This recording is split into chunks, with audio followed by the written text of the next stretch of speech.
What's going on, everybody? Welcome to the Run Pure Sports NASCAR show. It's the Big Machine Hand Sanitizer 400.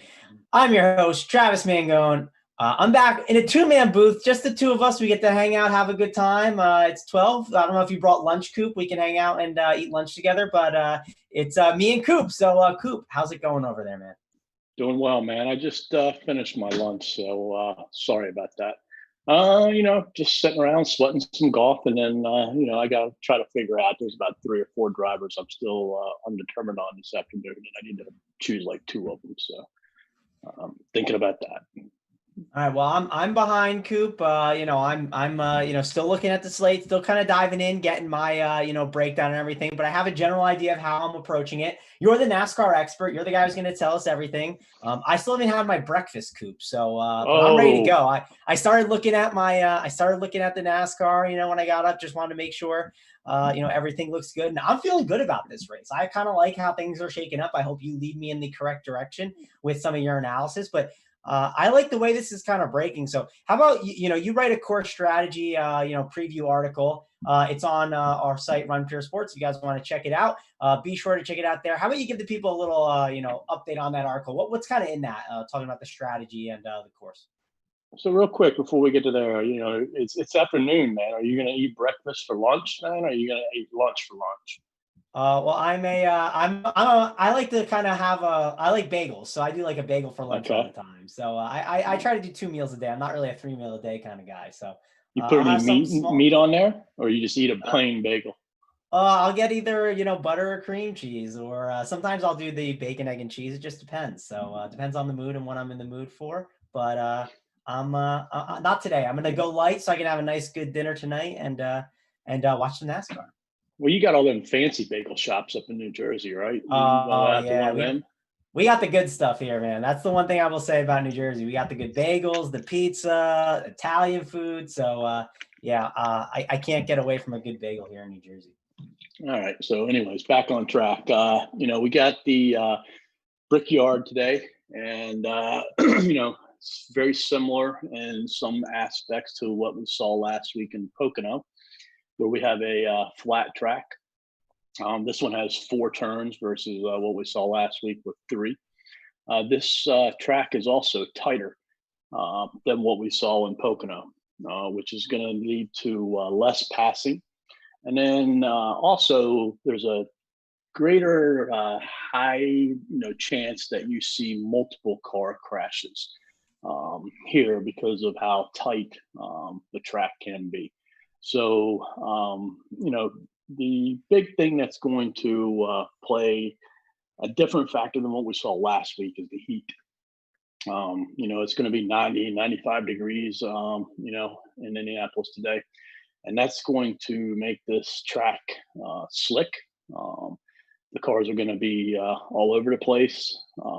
They're going to see some different strategies, I think, but I don't think the strategies are going to play out at the beginning because I think everybody's going to want to check these tires. If you remember last week, we got some bad tires. The tire wear here is going to be more significant than what we saw last week in Pocono. Last week in Pocono, the tires you were able to, I think they said they lost like a half a second. If you didn't change tires, I expect here you're going to see a lot of changing of the tires.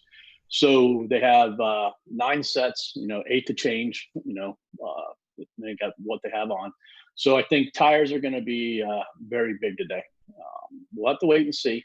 There's been some rumblings about, they had the IndyCar race yesterday, and part of it was on the main track that they're going to be using today. And if, the marbles from those tires will, have any effect and to the day, and then also how the rubber was laid down yesterday. But I think, if there is any issues with that, it'll be early in the race because they'll start laying the rubber down pretty quickly.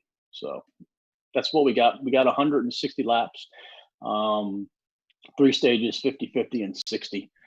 Dominator points, they're average, not huge. We have seen some one dominators come out of here recently. Two dominators probably is the preference. I think 2 years ago we had a race where we had like four drivers lead around 35 laps each, give or take a couple.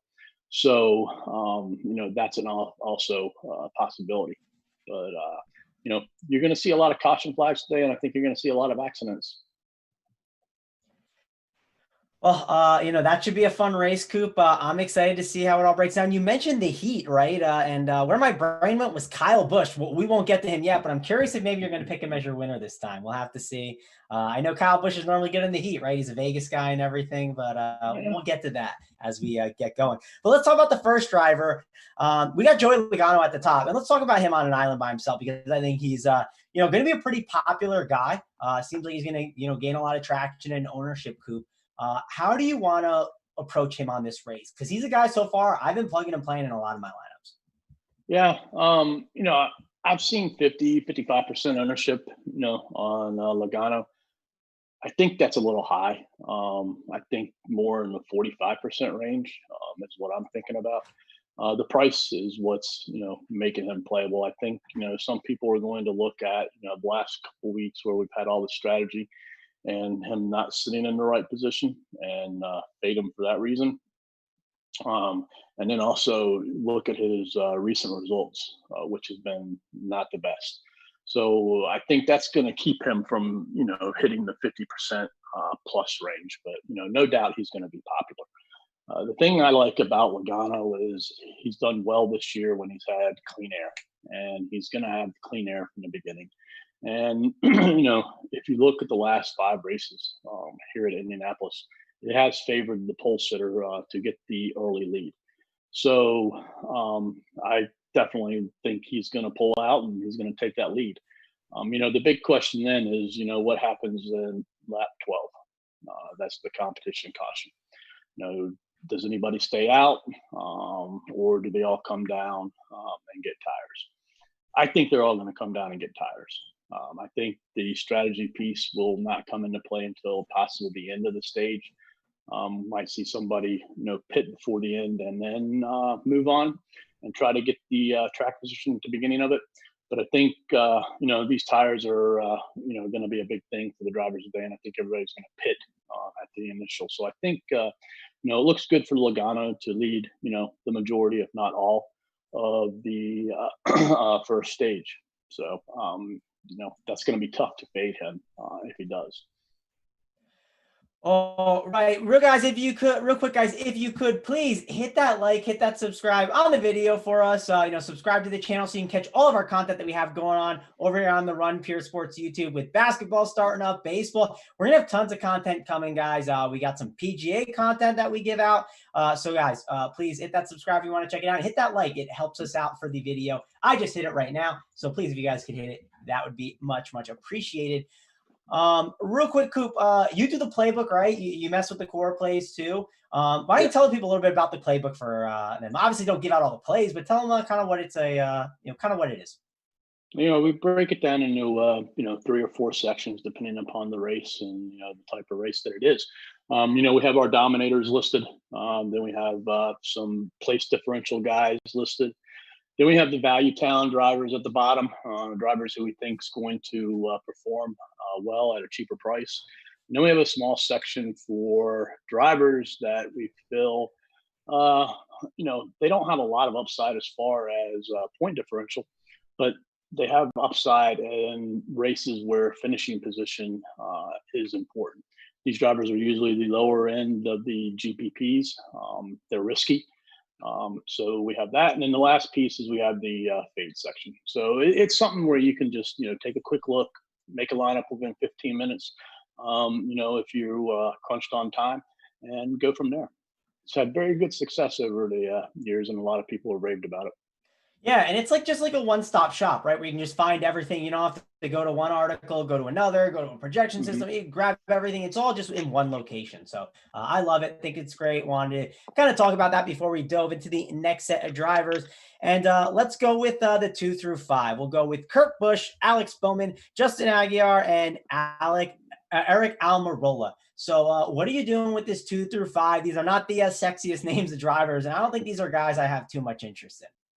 No, Kurt Busch, we saw, lead a good bit of the race last week, but eventually he, tailed off. He isn't particularly strong at these flat tracks. So, if you're playing him, you got to hope that he gets out front and earns some, dominator points to suppress the potential loss in track position slots. Then you have Alex Bowman, very similar to Bush, where he hasn't done very well on these flat tracks. He has done well in New Hampshire and Phoenix, but not on the Pocono and Indianapolis bigger flat tracks. So, uh, you know, these drivers for me, they don't have a lot of upside. They have more downside, and I think if one of them were out front, I would be more keen to play them. But with Joey Logano out front and the clean air being king and him being, a clean air king so far this year, and, the history that we've seen in Indianapolis where it favors the pole sitter, it's really tough to play these guys. Justin Algar, I have no interest in. He's going to be dropping to the back. So he's going to be scored from fourth. And, he'll, start tail end. So, uh, Amarola is the tough one to fade. So he's done very well recently. He has four top 10 finishes coming into this race. And, he showed a lot of speed last weekend. But again, can he get out front? And he's got to have a couple dominator points. He would be the one that I would be most inclined to play if I was playing anybody within this group. But I think, the way to go is to fade them and grab that ownership edge because we have a very chalky slate as always, and you got to gain some edge somewhere. Yeah, no, I get it. Like I'm with you, but I don't think I'm going to end up taking any of these guys. Again, I haven't started really building everything out and checking it out. And I think I'm going to do more multi-entry on FanDuel this week. I know Dunkel. I don't know if you guys know Uncle Dunkel. He had a big week last week, one for like about like 14K or something like that. So he had a really nice week, and he was playing on the FanDuel. And I like building over there a bit. I like trying to find those guys that are going to finish up high. Do you think anyone in this 2 through 5 could finish up high, Coop? Amarola would be the best shot. I think he could hold his position, finish third to seventh, somewhere in that ballpark. So he would be the one on FanDuel that I would take a stab at. So, and speaking of JJ, he's won twice this year on FanDuel, actually. Yeah, I know. JJ's been crushing it, and it's so funny. We were sweating. If you guys don't know, we have these guys. It's called the Sports Keg. We'll be retweeting it on our Twitter. Jason and like the sports betting crew, they kind of do some bets, right? They go through before the race starts. They give some of their favorite bets out, and then they sweat the races all day. So if you're sitting in your house bored and want to just like sweat the races out with some sharp guys and get some good laughs and good times, join them. We'll be retweeting on our channel. Jason, he'll be tweeting on his. You can find it easily on Twitter. So yeah, check that out and join the fun. It's a good time. And JJ was sweating with me. I was on there. I had a pretty decent sweat. I got third in the Monster and had a decent finish, but JJ took all the money home, and he was he was calm, cool, and collective, and didn't even realize he was sweating for all that cash. So yeah, he was pretty excited once it was all. They'll be sweating the PGA too. Yeah, well, we're gonna be sweating the PGA. Good, Coop. What sweats do you got? Mm-hmm. You're on a fee now, right? Who else you got that you're sweating today? I went all in on Bryson and all in on Finau. So the cut at the Friday when he made that birdie was huge for me because I have a lot of lower owned players that are doing well. I have a lot of Chris Kirk, Hubbard. I need Stewart, McNeely. You gotta have some Matty Wolf, right? Oh yeah, I got Matty Wolf. So all right, you're making sure you got AP Burns. We got a lot of low owned guys. I think it's going to be a great afternoon for Run Pure when it comes to golf. Yeah, I feel like there's going to be some good golf screenshots by the end of the day. We hit it pretty well. I'm hoping we can close it out, though, right? Just got to close this last day out. But let's head on to the next set of drivers, Coop. And I think this is a popular range that we really got to talk about. Let's go to it. We got Denny Hamlin. We got Kyle Busch, Martin Truex, Brad Keselowski, and Chase Elliott. So let's lump all those guys in there together. Might as well throw Harvick in there, too. All right, throw Harvick in as well. And again, I agree because I had a 2v2 that I debated. I'll tell you the 2v2 later, but it was 4 of these guys in this range. So talk about each driver, I think, one by one. How are you fading? Are you playing? Because these are some good drivers that we really got to talk about here. So I guess we'll start with Harvick and Hamlin. They come into this race, on a high, and they're going to be very popular. And everybody's looking at last week where we had the similarities to this week, and they're great plays. The problem with them is their ownership. When I saw the projected ownership sub 40%, I was a little shocked, especially with Hamlin. I could see Harvick coming in, because of his price under 40. But I think the price on Hamlin is going to, eventually take him over 40%.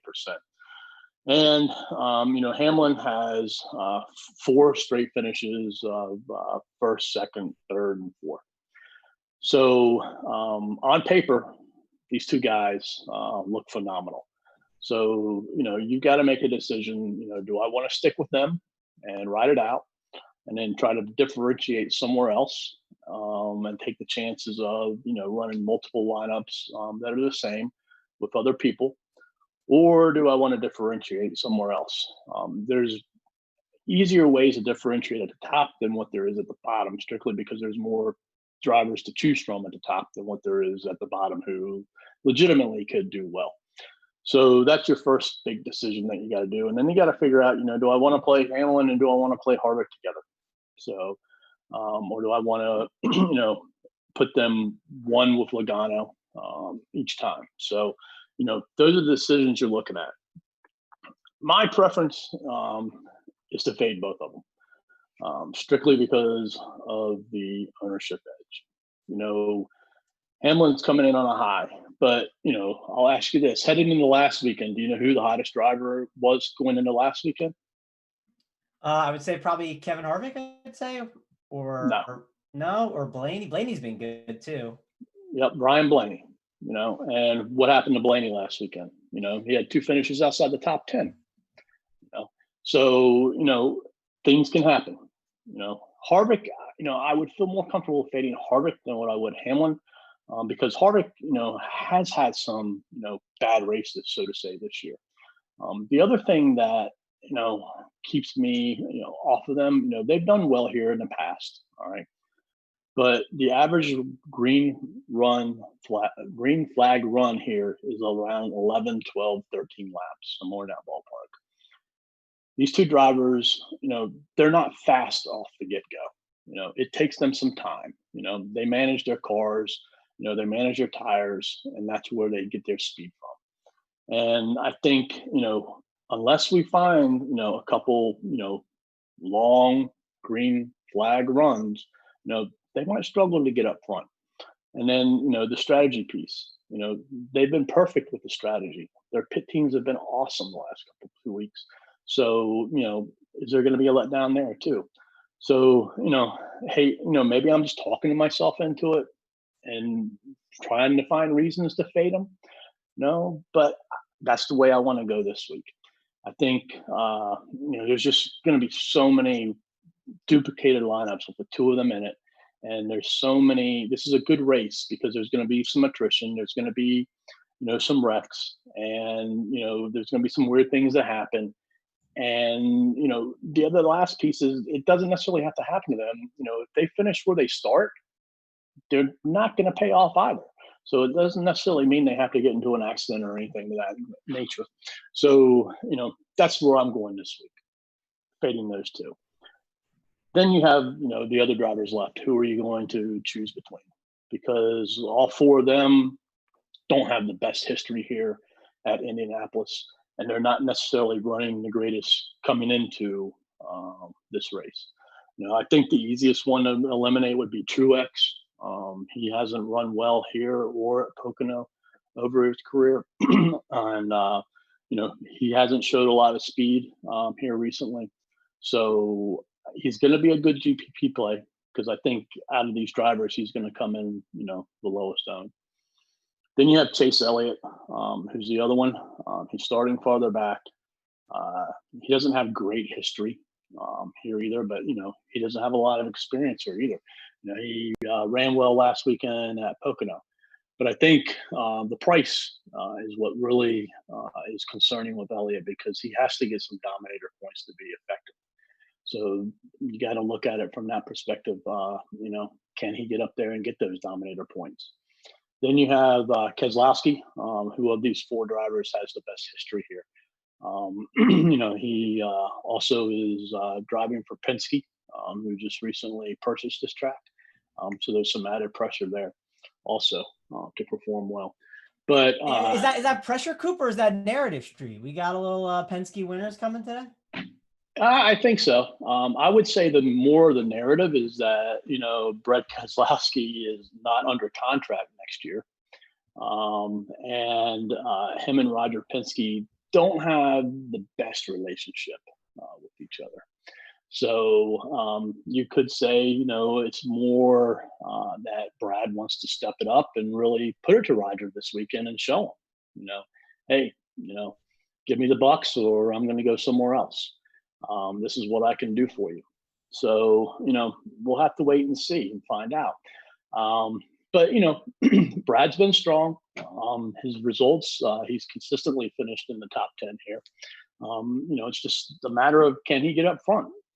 And then you have, the guy you were talking about earlier, Kyle Busch, and what to do with Kyle Busch. I think Kyle Busch is going to come in very low owned, relatively speaking. I don't think you're going to find him sub 10%, but I think, you're going to find him in that, 12 to 15% range, which is really good when you're looking at trying to gain some edge in NASCAR. So, how's Busch done? It's the same story. He doesn't have a lot of speed. He hasn't led many laps. He hasn't got many fastest laps. And he's had a tremendous amount of bad luck this year. So, could this be the week? Sure.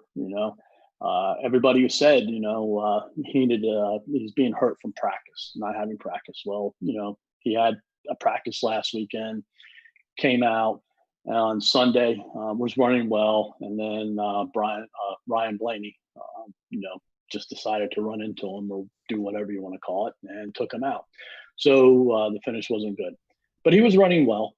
But, Well's not good enough here. He's going to have to get up front because, again, he needs some dominator points also to pay off. So, that's kind of where I sit in my quagmire. I want to fade Hamlin. I want to fade Harvick, but which one of those four drivers do I want to go in on? Or which two of those four drivers do I want to go in on? Like, none of them, stick out more than the other. Currently I'm leaning more towards Keselowski and Kyle Busch. All right. Yeah. So I currently like going, and I know we didn't put Blaney in that range, but I had a 2v2. It was Kyle Busch and Denny Hamlin versus Kevin Harvick and Blaney. What would you say would be the 2v2 to go there? I lean the Harvick and Blaney one, mainly because I like how their position is towards the back, right? 11 and 12 and get more placement points. And I think they can also lead the laps. I mean, you talk about Blaney, he was actually doing pretty good last week until, things kind of went to crap. So I think Blaney could still be pretty fast here. The thing with Blaney, though, his price is going to make him popular. And,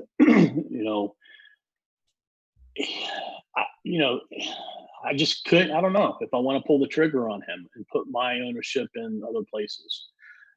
No doubt he's a good play and he could get up there, but I don't think he's going to, get any dominator points. I think he's starting too far back for that, because if you look at this race traditionally, the majority of the lap leaders come within the top 10. There have been a couple occasions where I think if you started in the top 13, you get some dominator points. But, he's another one to add to that group. Which five do you want to go with if you don't want to play Harvick and Hamlin? I would put him above Truex. I think, if Elliott's going to be lower owned than Blaney, I think I want to take my chances with Chase Elliott. Yeah, I mean, listen, Elliott's been fast all year, right? So I think that could make some sense if Right. he's going to get some lower ownership. But I don't know. I think a lot of these guys are going to kind of just eat each other's ownership. So so how about this, Coop? Go through the 6 through 12. We'll even have Blaney in there. I guess may as well rank them for the people. How would you rank these guys? It's a tough call, but yeah, it sounds like Truex is the guy you least like, correct? Yeah, Truex would be at the bottom. That's easy. And then I think, Hamlin would have to be at the top. I might not play him, but I'm not going to say he's a bad play. The guy's been phenomenal here recently. And then I think obviously, Harvick would be next. And then I put Kyle Busch and then Keselowski and then Elliott with Truex on the bottom. All right, let's head on to the next range, Coop. If you guys could, you're watching this video, we got like a bunch of you here watching. Please hit that like for us on the video. We'd really appreciate it. It helps us out a ton. We got tons of content coming. We got PGA content, and then once all the other sports start, you got MLB. We'll have an MMA video for the Big Fight Island. So guys, please hit the like for us. It helps us out a ton. So yeah, we'll talk. We can keep Blaney in this next range too if you want to mention him again. I think Blaney's a really good play.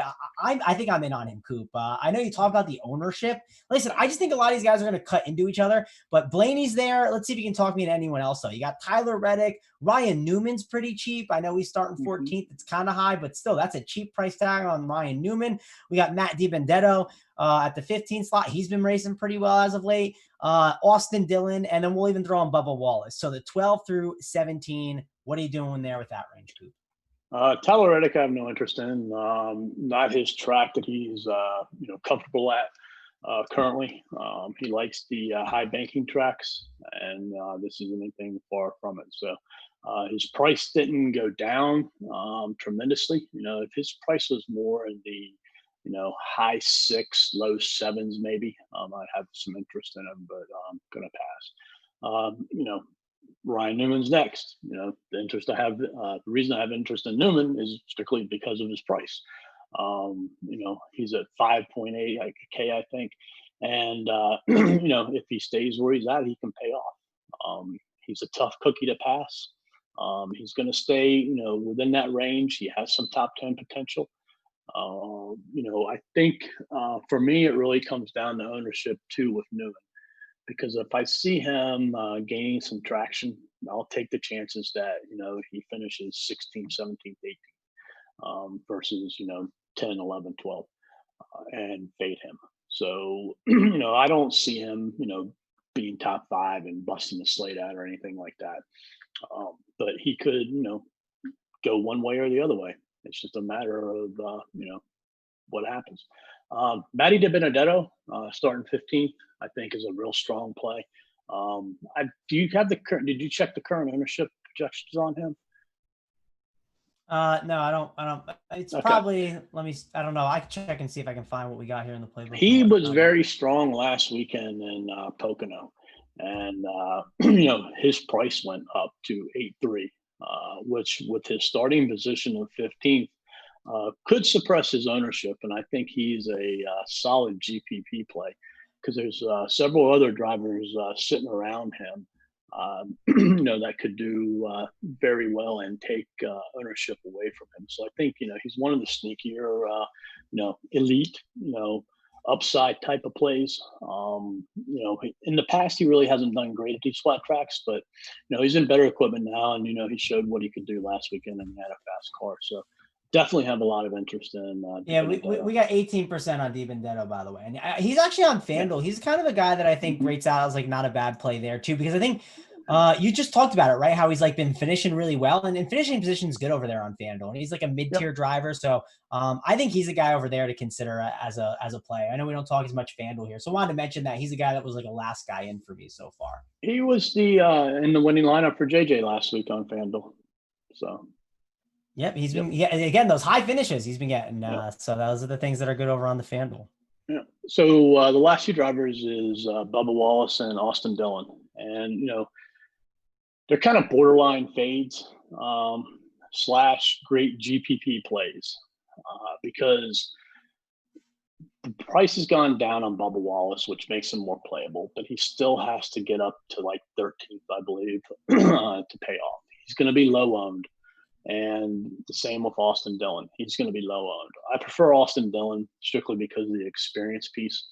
You know, over Bubba Wallace this week, but I think, I wouldn't go crazy on them, but I'm pretty sure both of them are going to come in sub 10% owned. And if you want to take a couple shots with them, I think they could be that Matt DiBenedetto type of driver who sneaks in for you and possibly takes down a GPP for you. I don't think they got top 10 potential unless we see a lot of crazy wrecks and attritions and things like that, and they can avoid it.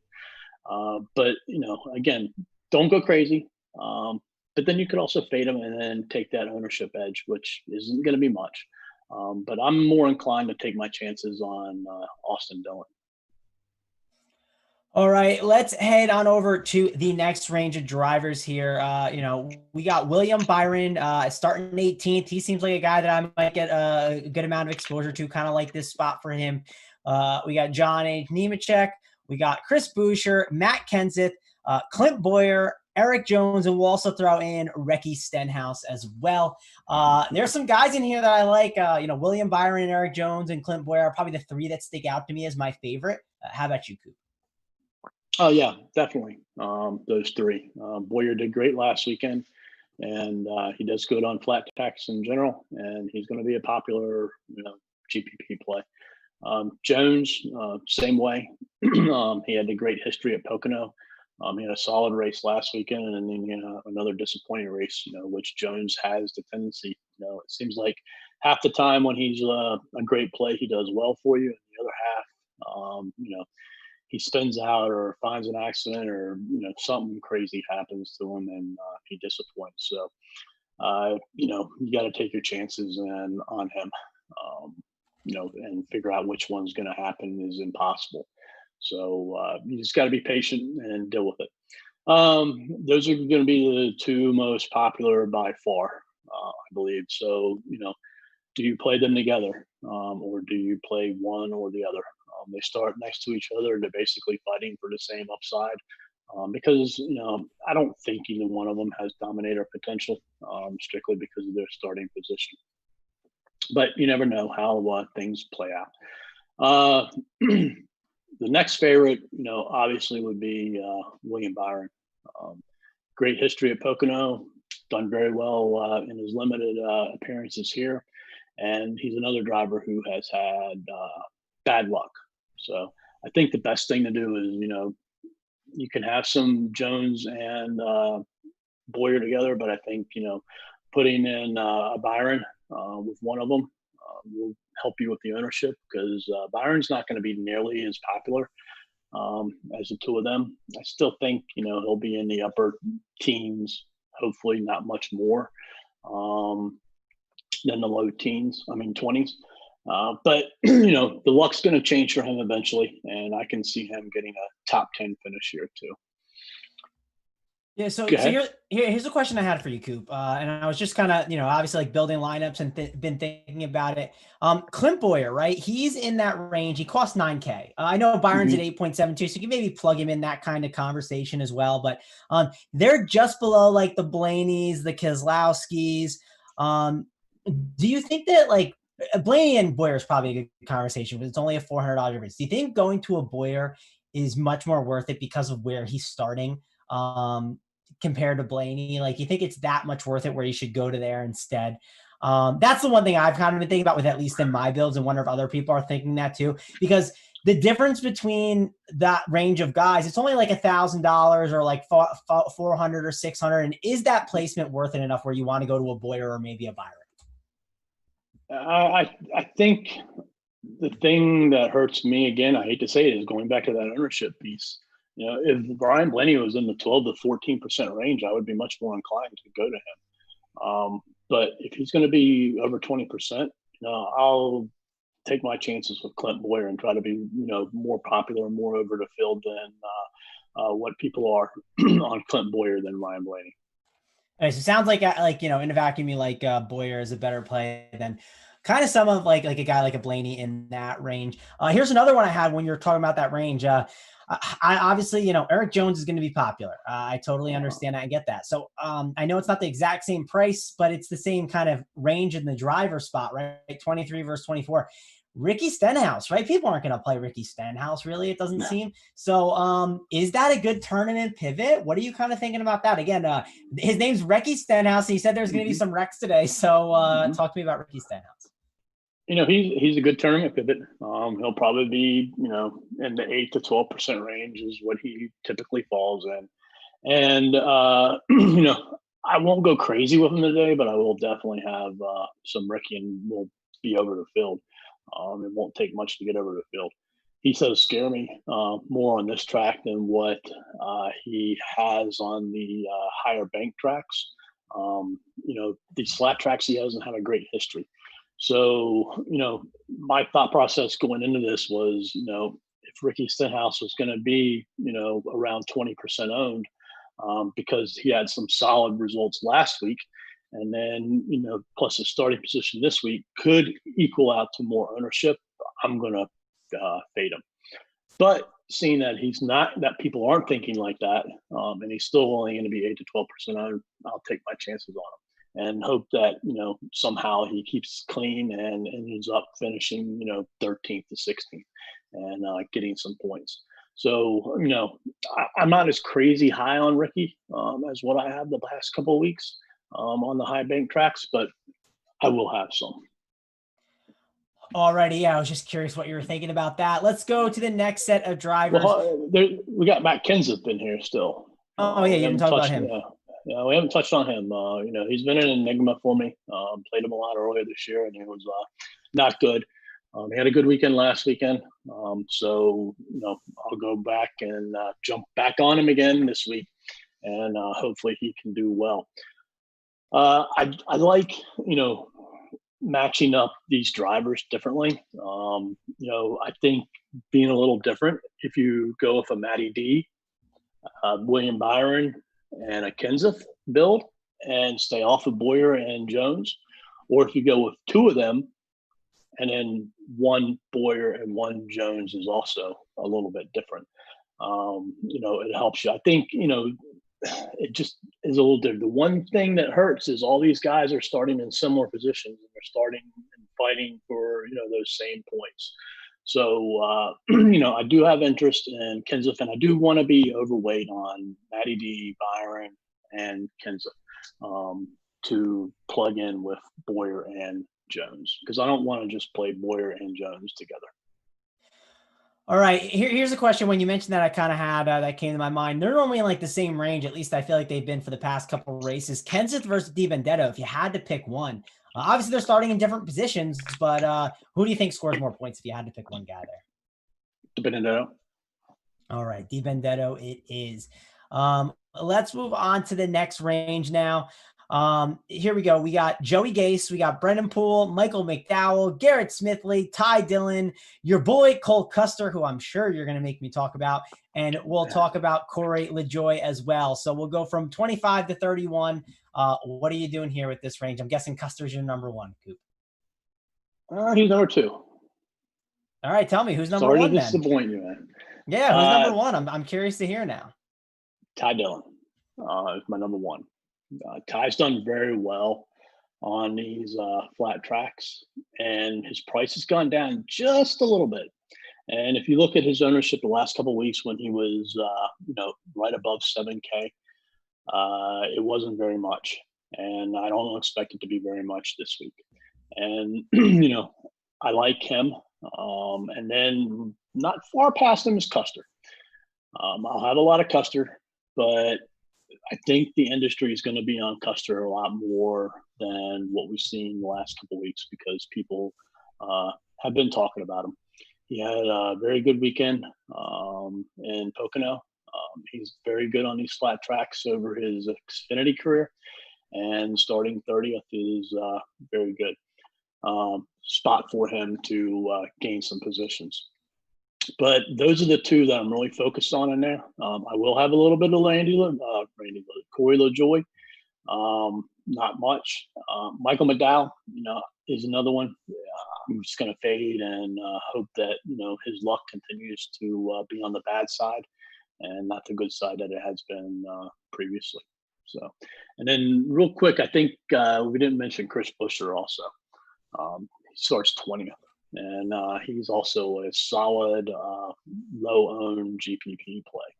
I like Buescher and Ty Dillon in single entry formats because I think they're going to be the lower owned of the drivers down here who have the potential to improve their positions. All right. Yeah, man, I thought you were going to be all in on Custer. I guess the ownership's getting too high for you. You're a little worried about too many people being on him. He's definitely been talked up by people, it sounds like. No, I mean, I'm going to have my fair share of them. I just think Ty Dillon is a better GPP play. People are going to forget about him. And he's done very well at these flat tracks. If I told you cash games, would you go Custer over Dillon, or if you had to pick one? Or obviously price, matters a little bit. It's a $500 difference. Oh, if I had to choose between those two, it would be Custer for the savings. Okay. And then, if and you're really putting the pressure on Ty Dillon if you play him in cash, because he's not going to be a popular cash play. He's really going to have to perform for you. Yeah, definitely. Listen, I'm cool with taking a stand if you have this take on a guy that you want to that you think is going to be a difference maker for you in cash. So I'm totally okay with that if you firmly think that. But yeah, no, if it's too close and you'd rather just eat the ownership and stay on Custer, that's perfectly fine as well. Obviously, with NASCAR, there can be tons of wrecks and different things that can happen. That's why I like him in a single entry Ty Dillon type of format. Yeah, you can leverage on the entire field where they can be people with the same lineup for sure. Because again, it's NASCAR. There's not as many drivers, and there's drivers we're about to have that are in the field that no one's going to play, right? There's going to be a ton of them here. So talk to me about the guys that are going to be played. If you ask me which guys you think get ownership at first glance, my thought was Bell, Priest, and maybe Suarez. I don't know if Chastain gets in there. He's like a random ad. He's not normally in these type of fields. But talk to me about this range, Coop. Who's your favorite guy? If Chastain was getting funding from Chip Ganassi, like they did a couple weeks ago, I would, have some interest in him, but he's not. So, I'm not going to go on Chastain. Suarez is actually playable, I think, this week. I haven't been high on him at all. I probably still won't play him, but I like him more than what I have in the past couple weeks. He, price has gone down. He's got a great starting position, and we usually see some attrition. But the thing is, he's still he's got to get in that top 25, I think, to pay off. And I think more people are going to go to him than what they have here recently. I think they're going to go back to him like they were at the beginning of the year when he was 10 to 12, 13% popular. And if that's the case, I don't want to play him at that ownership. And then you have Priest and you have Bell. Priest. Going to be, a cash game lock. And then, he's going to be the highest owned driver in the bottom range when it comes to GPPs. So I think, playing him is very good. I just want to play him, kind of differently, with, the drivers I mentioned earlier, Buescher, Ty Dillon, a little bit of Custer. But, I want to play him a little differently. And then Christopher Bell.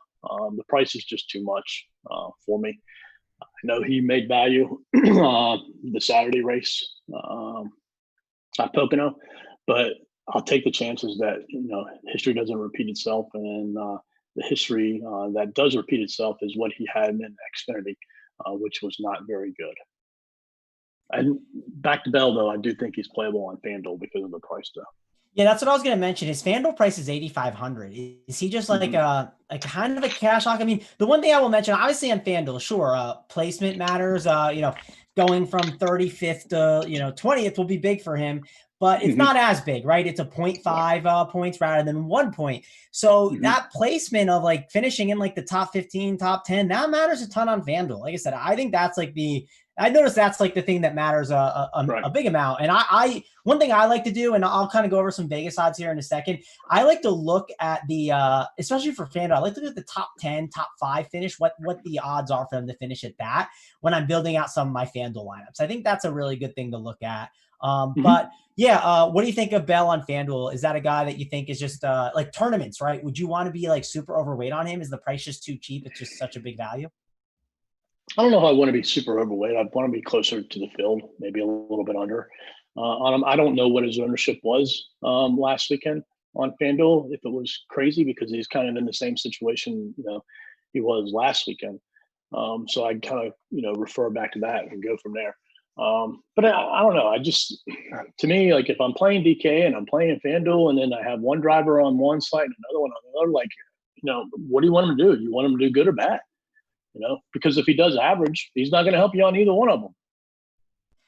Yeah, no, I get it. I guess like the price is obviously different. And the other thing worth noting on FanDuel too is it's easy to get guys in. So it's not like you need that Bell value, but I think he's a great play and he helps make your lineups really well. And he'll likely be on my cash lineup or my main lineup. So definitely. So just figured I'd talk about that a little bit. Like that, a good conversation with Bell, maybe where he fits in this combo is if you looked at golf last week. Like I like Kurt Kitayama. I didn't play FanDuel. I didn't play FanDuel golf. Well, I played it, but I didn't play the 100 lineups or 150. I just forgot to enter. I don't know why. I just forgot to join the big $9 contest. I would have considered locking him, but the more I think I would have built, I would have been like, man, I have Matty Wolf as a guy I want to play. I have I'm trying to think of another cheap guy. Like Hubbard is another guy I probably would have mixed in there. So I just don't think you'll need to, necessarily lock a guy like Bell. I think you can kind of take some shots on some other guys that could be really low owned too, like a Custer might be lower owned there, or a Ty Dillon, mainly because of the pricing. And it's just you don't have to get those guys in there. I think with FanDuel, like their pricing is so soft, and it's just not, golf, it's NASCAR, it's every sport. And I think, with them, you've got to make your player pool, and then you just got to stick to it. And then don't even look at the salary. Just make your lineups based off of your player pool. And, if you have lineups that have, several $1,000s left, let it be. I know my single entry golf team this week was like that. I left over $1,000 off on them, and they're doing well because, I wanted these particular players. And I think that's, what you got to do in FanDuel, because if you start looking at the price and say, that's just too much to leave out on the table, that's where you're going to hurt yourself. All right. Real quick, I want to run through some odds, Coop. I want to run through the Vegas odds, the head-to-heads. I'm curious. I'm going to have you guess what you think. You don't have to guess what the exact odds are. You can guess who the favorite is, I guess, if you want. But I'm going to go around with some of these guys. So Harvick versus Kyle Busch. Who do you think the favorite is? Who would you guess is the guy? Harvick. Yeah, and he's a minus 154, right? So that, that obviously, shows you people are going to look at these, and I look at them too to help me with some decisions sometimes. Harvick is like a heavy favorite there, so that's something that I would look at. Kyle versus Truex. What do you think that one is? That one's probably Kyle, right? Because since we don't like Truex, you'd agree? Yeah, I think it's Kyle. And it's heavy, right? It's minus 160 there. So a pretty heavy one. Again, and that just shows me, again, like Truex is the guy I really want to be underweight on here. I'm not going to really mess with too much. Here might be a little bit of a tougher one for you. Kyle Busch versus Denny Hamlin. What do you think that one is? You obviously on paper, you think it's Denny Hamlin. Yeah. It should be heavy. Yeah, it's heavier, right? It's not as heavy as the other ones. This one's minus 138. So it thinks Kyle's a little closer in that head-to-head margin. Again, to show you how bad Truex is, right? We have Harvick at minus 193 here over on Pinnacle. So, and that's against Truex. So I'm trying to see if there's one that's a little bit closer, one that's maybe, a little alarming. Like Keselowski, even against Truex, is minus 145. So that's a pretty big one. Here's a good one for you. Keselowski and Blaney. You got any guesses on that one? I'm going to say Blaney. No, so it's funny. Blaney's actually a dog here to Keselowski at minus 143. So, and here's another one. What were you going to say? I was going to, do they have any of the head-to-heads in the 8K drivers that we were talking about earlier? Like the Benedetto, Kenseth, Byron, Jones? Yeah, they have a couple. Well, yeah, I guess like Jones versus Almirola is one. What's your guess on that one? Almirola. Yeah, it's Almirola minus 135. And this is just for finishing, right? Like who's going to finish higher. There's a Kurt Busch Almirola one. There's a Boyer and a Kurt Busch. Here's the one that's really interesting. I do want to get your take on though. I'm very curious to hear what you say on this. Where is it? I lost it. It was, Keselowski versus Logano. Which one you got there in the head-to-head? Ooh, and it's based on finishing position. I go with Logano. It's Keselowski at minus Mm, 143. So mm, very mm, interesting there. From what I've noticed at looking at mm. some of these head-to-heads, Keselowski might need to get some more love in my builds, I'd say. It seems like he is, getting a little more love from the lines than I was expecting, I guess you would say. Here's one more for you. Blaney or Chase Elliott? Which one you got there? Chase. It's Blaney minus 149. So there Huh. you go, Coop. Those Interesting. are some of them that will give you guys there.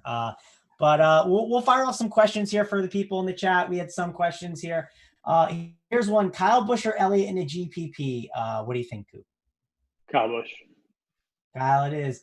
Also, he said he missed what you said about Bowman. Could you explain it again, please? So, what's your take on Alex Bowman here in this spot? I see him being, a driver who is hoping to hold on to a top 10 finish. He's done well at the flat tracks in Phoenix and New Hampshire, but he hasn't done well at the flat tracks, in Indianapolis and Pocono. And, Chevy wasn't very good, in Pocono on Saturday. They came back on Sunday and were a little bit better. But I'm going to, not have any Alex Bowman this week. All right. Here's another good one, Coop. I always like asking this one. Who's the manufacturer you're targeting? I think you're going to say Penske, but maybe you'll Ford. prove me wrong here. Ford. Is that the same as Ford Penske? Is that all the same or no? Yeah. Okay, gotcha. Well, the manufacturer would be Ford. The team would be Penske. Gotcha. Yeah. So Ford and Penske is where we're going to be going here. At least that's what it seems like to me, and from what Coop has said. Any FanDuel specific plays other than Bell? Let me see. I mean, I think Byron is really interesting over there because I think he's over 10K. And he's significantly cheaper. I mean, more expensive than Boyer and I think Jones also. So from a GP perspective, I think Byron would be perhaps possibly last week's Matty DiBenedetto. Yeah, I think that makes sense. I think he could be, again, like, because we say ownership isn't, not ownership, we say salary isn't as big of a deal over on FanDuel, so that could make sense. Another thing I noticed over on FanDuel, like Blaney has a tougher price tag, right? He's more expensive than Chase Elliott, Keselowski, Truex. So I think Blaney is pretty interesting over there on FanDuel. At that price, that's another guy that fits the Byron build, in my opinion. But a guy that I think I don't know if he's a lock for sure, but I think he's such a strong play as Clint Boyer in the 22 spot. He's 9,500 Coop. What would you say with him? Do you think he's kind of a lock over there on FanDuel? Yeah, he's a very strong play, and he should be well over 10K. Based upon his recent results and past history results. So I think with FanDuel, the interesting thing though is we talk about the soft pricing and everything, but we don't really want to go down to those bottom tier drivers because they don't really give you the finishing position desired, so to say. Which, when you go back up top, I think Harvick's 14 and Hamlin's a little bit less. You can't play the two of them together. You basically have to make a decision because I think if you play the two of them together, you're losing too much on the back end of your roster. And the other piece too, I think Joey Logano over there is a really interesting play. Because if he could go out and dominate this race like Harvick did last year, Kyle Busch has done a couple of years, and lead over 100 laps some way, somehow, I think he's going to end up lower owned. I think because a lot of people are going to go towards Hamlin or Harvick over on FanDuel. Yeah, I actually currently have Logano in there, but I'm messing with stuff. Might change it around. Haven't decided. I am getting a little more worried. Like I just pulled up the Draftkings sportsbook and I'm looking at their like top 3 and top 10 finishes. I'm like, where do you think Logano is in the top 10 for like odds? Like what position do you think? How many guys are ahead of him? Would you say? 4.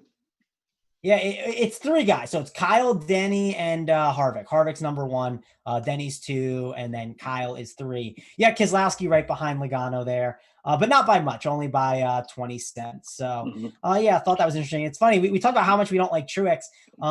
Truex is top 10. He's minus 150. Above him is Blaney at minus 182, and Eric Jones at minus 115 is the next guy closest to him. So just shows how much more we really just want to get off of Truex, it seems.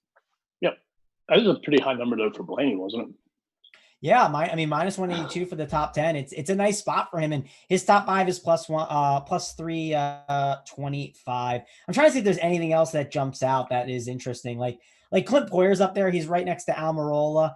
Almirola seems like a guy that could be a really good FanDuel play, right? Just could have like a top Yep. five pretty easily. So the more I just kind of I'm thinking aloud about FanDuel, that's kind of something that came across my mind. I think a good thing in FanDuel is maybe, start with the top 18 drivers and just try to make lineups with them and see what you can do.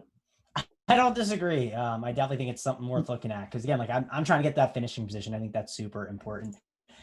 On FanDuel, let's see. Cash, Matty D, or Almirola. Who do you got there? In cash, on FanDuel or DK? I don't have interest in just give both. I don't have interest in either one of them on DK. I think they're too risky on DK. I think on FanDuel cash, I could be bought into either one of them a little bit more, especially Matty D. All right. We got Brandon Parker saying, shout for the Hamlin call last weekend. Made me a lot of money, man. Who's your guy this week? That's from Brandon Parker. We'll get to that in a second. We're also going to get to Kevin's question he asked earlier. Who are your top three plays today and who wins the race? So this is what we're going to do, Coop. Give me three plays you're going to be overweight on and three you're going to be underweight on. And then I'll try and give mine here in a second. Underweight will be Harvick and Hamlin. And then might have to be Brian Blaney because of that ownership we were talking about earlier. As far as overweight, it will probably be Logano. And then either Brad Keselowski and or Kyle Busch. And then I want to be overweight on, like I said earlier, that group of DiBenedetto, Kenseth, and Byron. All right. So on DK, like I think Boyer and Logano, again, I want to get those dominator points. And I think I like Boyer a little bit from the finishing position he can have. I think those are two guys definitely be overweight on it. And Harvick too, I think is another guy I'll end up being overweight on. Underweight, I think like Bowman is one guy I'm definitely going to be underweight on. I'm probably going to just X him out completely. Trying to see if I can get guys in different ranges. Let's see. I don't know. It's probably just that whole 2 through 5. Like I'm just not going to play. I'm not going to play Kurt Busch. I'm not going to play Bowman, Aguiar. I might play Almirola, but probably more so on FanDuel. And then on FanDuel, guys, I'm going to be overweight on for sure. Like Boyer's a guy I'd want to be overweight on. I think I'd want to be overweight on Christopher Bell as well. I think he's a guy. And the more I look at it, I think Blaney's a guy that you can easily get overweight on over on FanDuel that I would want to make sure to do that. Yeah, he's pretty expensive on FanDuel, isn't he? Yeah, that's what I said before. He's like $12K plus, isn't he? He's $12K, which is $500 less than Logano, which again, like people like, they love to plug in the guy at the top, but these are the guys that are cheaper than him. And again, I know Truex is a guy we don't like, but then there's Keselowski, who's cheaper than 600, Chase Elliott for 11,200 who's cheaper, Eric Jones, William Byron, Almirola, Boyer. So there are guys, right, that you can go instead that are cheaper. So I could see Blaney maybe losing some ownership. Yeah, I think, maybe a really contrarian build over there would be to start with Blaney and Byron and see what you could come up with there.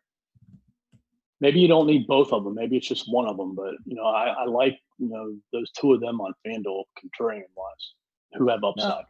Yeah, no, I'm definitely a fan of that. I want to mention, guys, if you could, guys, please hit that like on the video. We're going to pick our winners here in a second. Also want to mention a couple things. We got tons of content going on over here at runpuresports.com. We got Coop's playbook. I'll be tweeting that out here soon for the people. We got the core plays. Got tons of great stuff going on the NASCAR side. Also wanted to mention we got the Sports Keg in the chat right now, and they're going to be sweating the races for you guys today. They're going to be going live. So if you want to check that out, go on to the Sports Keg, jump in, subscribe to the channel. You can get notified when they go live. I'm sure they'll go live like 30 minutes or 15 minutes before the race. They'll give out some bets. They'll be sweating some PGA as well. So guys, join that if you're hanging out at home and want to just, sweat it with some guys and, laugh and get some free bets.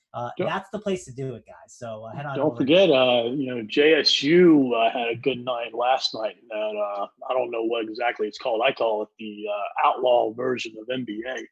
Whatever they're playing over there. But the NBA people were very excited about, the information that he was providing last night and how he was doing it. Yeah, listen, I was at a 4th of July barbecue. I was bouncing from parties to parties. I was Mr. Popular yesterday, but I wanted to play and I couldn't. I was just like, this is not the day to do it. I'm going to play today though, Coop. So I'll be looking in the Discord chat. I'm going to take some of JSU's guidance for my first time. And I'll be watching it and getting excited to see if it's something I'm going to keep grinding out here. So yeah, check that out. That's in the Discord chat. If you guys want, go sign up now and you can get in on the Discord and get JSU's, info on the slate. He told me he'd notify me when that's going down. So should be going down kind of soon, I would assume.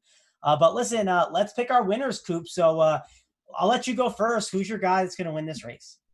So Maddie was talking last night and asked me who my winner was. And my exact words was Brad Keselowski is going to stick it to Roger Penske and drive the American flag around the track at the end.